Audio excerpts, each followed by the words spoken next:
the Senate, where all the charges were read for him, and he denied all the counts. And the Senate has gone for a break, and it will be back at 2:30 p.m. for the process to continue. And we'll be keeping you up to date with that. And earlier on, Deputy President Rigathi Gachagua suffered yet another setback after three-judge bench declined to stop the Senate impeachment trial. Justice Eric Ogola, Anthony Mrima, and Frida Mugambe ruled that at this stage they can only exercise restraint and allow independent institutions of government to function unhindered. And let's listen in to what the proceedings were earlier on in Milimani Court. This court has diligently addressed itself to the above arguments. Unfortunately, we did not come across any holding persuasion that a decision of an expanded multi-judge bench of the High Court of Kenya is superior to that of a single judge. The process is a lawful constitutional process, and the Senate will conduct a trial where all the issues being raised before the court will be raised and determined. At the moment, we are being called upon to anticipate the outcome of a process yet to be completed. The application at this stage is premature and anticipatory. Should the petitioner not succeed, the petitioner still have an opportunity to approach the court after the process. The applications are not without a remedy. The DP, if at all that happens, that the DP immediately ceases holding office and he cannot reclaim office, we take the view that every office holder can only assume office legally and constitutionally. The assumption of office cannot oust the court's jurisdiction. The court has unfettered jurisdiction to check on the constitutionality of the process at whatever stage. Whether the grant or denial of the conservative order will enhance the constitutional values and objectives in the Bill of Rights. We find that exercising restraint at this stage will enhance and allow independent institutions of government to function unhindered and in their fullness, except in the clearest of cases. Well, and away from that, the African Cuisine Competition has entered day 2 at the Boma International Hospitality College. It's a competition that has brought together talented chefs, passionate food and drink enthusiasts. And now we are joined live by our reporter Busara Naman. Good afternoon, Busara. What's there for us in day 2 of this competition? Na asante sana Bentura Kwamboka, bila shaka na kujia kutoka taasisi ya Boma International Hospitality College hapa jijini Nairobi, ambapo mashindano bila shaka yanaingia siku yake ya pili siku ya leo. Kumbuka kwamba yalizinduliwa juzi ambayo ni siku ya Jumatatu, jana ikawa ni siku yake ya kwanza ya mashindano, leo ni siku yake ya pili. Na kumbuka kwamba hapo jana kulikuwa na mashindano tofauti, kulikuwa na upishi wa vyakula mbalimbali vya Kiafrika, kulikuwa na mashindano ya jinsi ya kufungua ile pombe aina ya wine na kuiserve kwenye meza. Kwa hivyo walikuwa na mtihani mkubwa wa kuweza kujiwasilisha katika njia hiyo. Lakini leo basi watahiniwa ama niseme wale washindani wapo na mtihani tofauti. Lakini kwa mengi zaidi kuhusiana na mashindano haya ambayo yanaingia siku ya pili, najiunga naye jaji ambaye anashughulikia upande wa kupamba meza na jinsi chakula kinavyowekwa mezani. Anajulikana kama David Wandamu. Karibu sana bwana David. Na moja kwa moja ningependa tu tupatie kwa ufupi jinsi jana mambo yalivyokuwa na matarajio ya siku ya leo. Asante sana. Utaniruhusu niongee kwa lugha ya Kimombo? Hamna tatizo. All right. So yesterday was day 1 of this competition. So yesterday, as a service judge, we are a team of 3 judges who are assessing the students' ability to, first of all, interpret the menus, to be able to prepare what equipment they need for the menus, and also set the tables according to the menu of the day. Yesterday was a special day because we had carvery, so we're also assessing the students' ability to carve the lamb, leg of lamb for the guests, and also follow the sequence of service, as well as opening bottles of wine and serving this wine to guests. So that was the first day.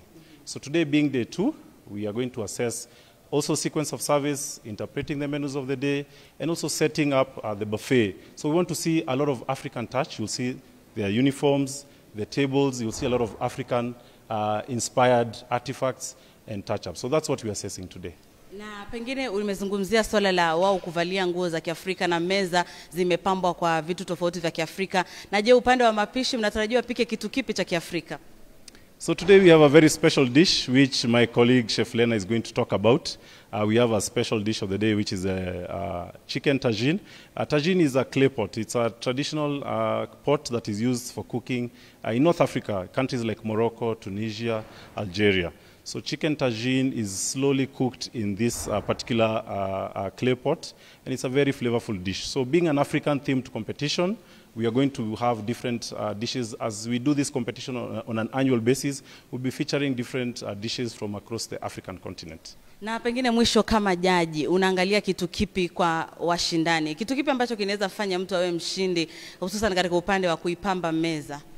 So for that, we are looking for creativity, your ability to think out of the box, to put some really nice touches whereby when you look at that table, you go, wow. The ability to follow their training as well. So these students have been trained. They come from 17 different colleges from around the country. So we expect to see that training come through this competition, from following the correct procedures when it comes to preparing the equipment, to setting the tables, and also during the service, we'll be assessing every step of the service by following the sequence of service. So we'll be assessing this very, very keenly. And more importantly, we'll also be looking at their confidence, how they walk in the restaurant, how they talk to the guests, their knowledge of food, their knowledge of wine, their knowledge of beverage knowledge, food knowledge, and the ability to follow this sequence of service. So those are the things that will make the winner like really stand out. Thank you so much David Wandamu. Na moja kwa moja nikiondoka kuzungumza na jaji, ningependa kuzungumza na mpishi. Na tujuza siri ya mambo jikoni na kitu kipi ambacho kinamfanya mshindani aweze kushinda. Asante sana kwa kuja. Na pengine ujitambulishe kwa jina lako. Najua unaitwa Lena. Kwa majina yako mawili ni yapi? Okay, allow me to speak in English. Again, my name is Chef Lena. I'm a culinary expert, an instructor here. I teach African cuisine. And that is what I do for Boma. So what's in the kitchen today? Washindani watarajie kipi? Wanafaa kufanya nini? Jaji pale amesema kuna chakula cha Kimoroko ambaye ni kuku anapika kwenye nyungu. Hebu tueleze. Now this is a Moroccan dish. It's called chicken tagine. And tagine is a special pot that this chicken is cooked in a blend of spices in this pot. And it is very, very flavorful with a nice blend of ingredients, and it is going to be accompanied by couscous and vegetables. So we expect a lot of creativity in this, a lot of innovation, a lot of cooking styles that have blended together, and we expect the very best from these students. Pengine unielezee ni kitu kipi ambacho unaangalia kwa washindani wakipika, yani kitu kipi ambacho kitafanya awe bora zaidi katika upishi huu wa leo? So we are looking at grooming standards, we are looking at appearance, we are looking at knife skills, we are looking at product knowledge, we are looking at, again, creativity and innovation in terms of plating of food, the artistic flair, all those finer details is what we are looking at today. Haya, basi asante sana Chef Lena kwa muda wako. Na bila shaka tukimalizia, labda tu nizungumze na mwanafunzi mmoja. Ningependa mumuone tu jinsi alivyovalia kwa sababu leo wanapika chakula cha Kiafrika, kwa hivyo wanatarajiwa kwamba wavae kama Waafrika. So briefly tell me something about your dress. First of all, good afternoon. My name is Imani and I'm a participant in this competition under service. My outfit is a kitenge. It has Western origins. Yes. So what are you serving today, or what did you serve in the morning session? Well, actually, I'm in the afternoon service. So this morning we did buffet setup this morning and napkin folds, and in the evening I'll be doing service. All right, thank you so much Imani. Na huyo ni mmoja wa washindani ambao wapo katika mashindano haya mtazamaji, na bila shaka ni siku ya pili. Mambo ni Kiafrika tu, kuanzia mavazi, kuanzia kupamba meza na vile vile vyakula ambavyo vitakuja mezani. Kwa hivyo nipo hapo kuhakikisha kwamba nitakuwa nakujuza hayo yote, lakini kwa sasa ningependa nirudishe studioni. Mimi ni Busara Naman kutoka hapa katika taasisi ya Boma Hospitality ama Boma International Hospitality College. Kwako studio. Well, thank you, Busara Naman, for that update. And at this point, we've come to the close of a K24 newscast. Remember, we'll be following up the impeachment motion against Deputy President Rigathi Gachagua in the Senate. That is being heard under the plenary.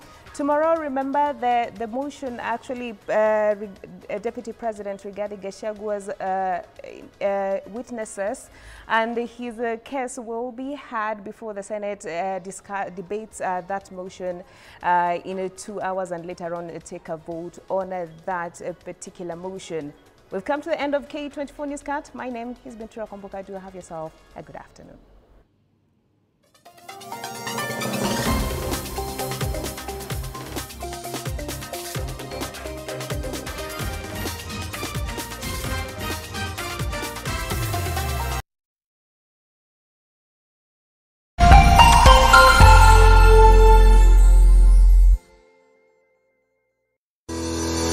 Deka Made Africa Trust Organization.